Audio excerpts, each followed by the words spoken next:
So hi guys, this is Amit Maurya A to Z channel.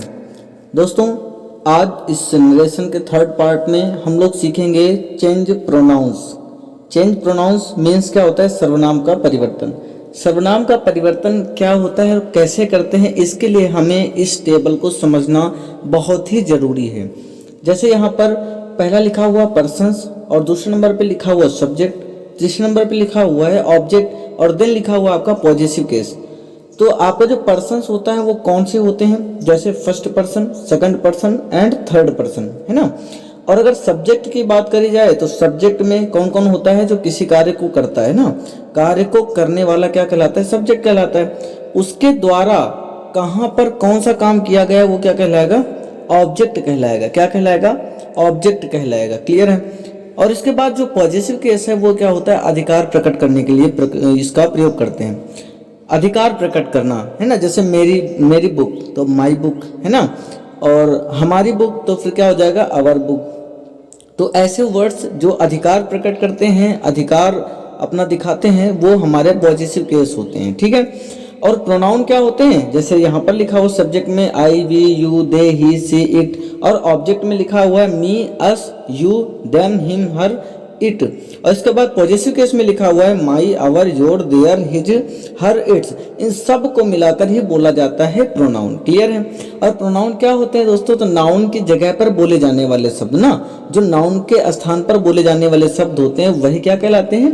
Pronoun कहलाते हैं। तो चलिए आइए फिर देखते हैं पर्सन्स में। पर्सन्स आपका फर्स्ट है और ये फर्स्ट पर्सन में कौन कौन सा सब्जेक्ट आता है? तो आई और वी आता है।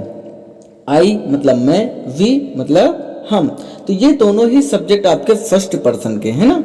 इसके बाद आता है आपका ऑब्जेक्ट। ऑब्जेक्ट में क्या है? जैसे आई का ऑब्जेक्ट अगर पूछा जाए तो क्या होगा? तो आई का ऑब्जेक्ट होगा मी। क्या होगा साथियों? मी होगा।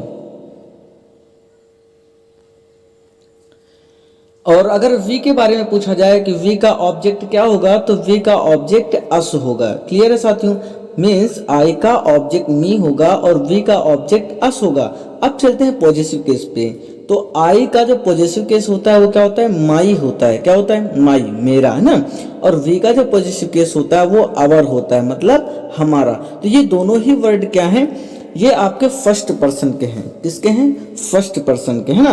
तो अगर कोई भी पूछे फर्स्ट पर्सन का सब्जेक्टिव केस क्या होता है, तो आई और वी होता है। ऑब्जेक्टिव केस पूछ ले तो मी और अस होता है, और पॉजेसिव केस पूछ ले तो माई और आवर होता है। ठीक है। तो आई के साथ अपने की अंग्रेजी अगर लिखना हो तो माई लिखेंगे, है ना। जैसे मैं अपनी बहन के साथ मंदिर गया, है ना। मैं अपनी बहन के साथ मंदिर गया, तो अपनी बहन के लिए क्या लिखोगे? माई सिस्टर लिखोगे ना, क्योंकि मैं गया था मतलब आई, मैं गया था। ठीक है। नेक्स्ट है वी। वी का मतलब क्या हुआ? हम, है ना। तो अगर हम आ गया तो हम के साथ में अपने की अंग्रेजी क्या हो जाएगी? आवर, मतलब हमारा। क्लियर है। चलिए फिर सेकंड पर्सन पे चलते हैं। सेकंड पर्सन पे अगर देखें तो जो सब्जेक्ट है वो क्या है? यू है। क्या है? यू है। और उसका ऑब्जेक्ट क्या हो जाएगा? यू होगा।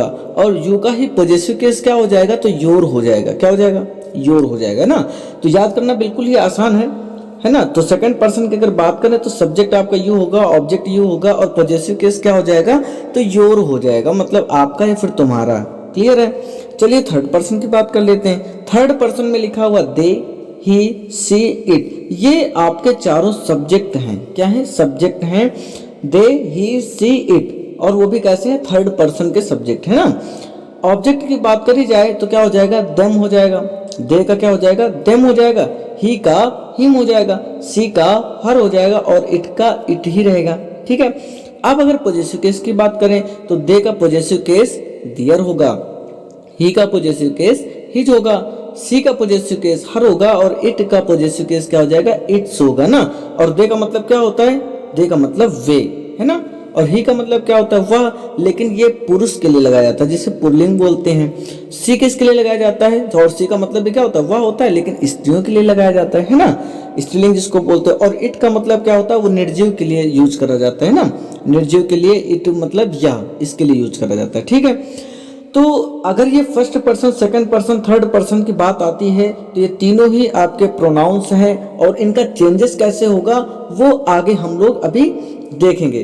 क्लियर है। और याद करने के लिए, इसको लर्न करने के लिए हम बिल्कुल इजीली तरीके से याद करते हैं। जैसे अगर हमारे पिताजी हैं, एग्जाम्पल दैट, अगर हमारे पिताजी हैं आइसक्रीम लेके आए तो सबसे पहले कौन खाएगा, मैं या फिर हम, ये तो बोलते हैं मैं या फिर हम।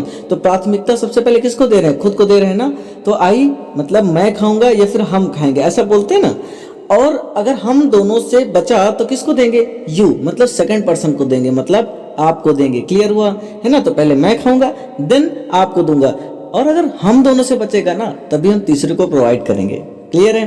तो हमें फर्स्ट पर्सन और सेकंड पर्सन को लर्न कर लेना है, और बाकी जो बचा है वो थर्ड पर्सन में चला जाएगा, है कि नहीं। मतलब आई वी, मैं और हम दोनों आइसक्रीम खाएंगे तो हम दोनों फर्स्ट पर्सन है। क्लियर है। और इसके बाद क्या हो जाएगा, यू, यू मतलब तुम या फिर आप, वो हो जाएगा सेकंड पर्सन, है ना। हमारे खाने के बाद जो भी बचेगा वो हम सेकंड को देंगे। क्लियर है ना। अभी तो ये करते हो, और इसके बाद हम दोनों से जो बचेगा वो हम तीसरे को देंगे, मीन्स वो हो जाएगा थर्ड पर्सन।